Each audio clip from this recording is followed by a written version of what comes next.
तुम्हाला माहीत नसलं तर सांगतो, त्याची हिंमत नाही माझ्यासमोर येऊन बोलायची. त्याची एक एक लफडी काढली ना मी. माझा राग त्याच्यावर एकच आहे.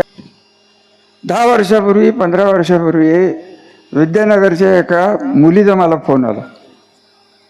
बाप, मी होतो मुंबईत.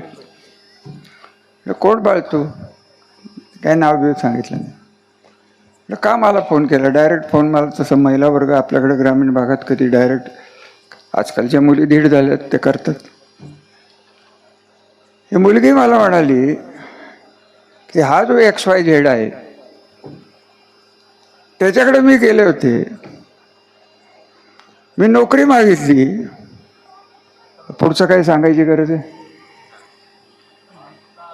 आता मला तुम्ही सांगा, एवढ्यांनीच माणसाला जर तुम्ही ओरावर घेत असेल तर आम्ही थांबतो, आम्हाला काय घेणं देणं नाही. हा जर चालत असेल तुम्हाला, आणि त्याला मी माझ्या जर नादाला लागला तर त्या मुलीला शोधून काढीन मी. पण होतं कसं की हे सगळ्या उद्योग करायला त्या मुलीच्या आयुष्याचं वाटोळं आपण कशाला करायचं, म्हणून आपण गप्प बसतो.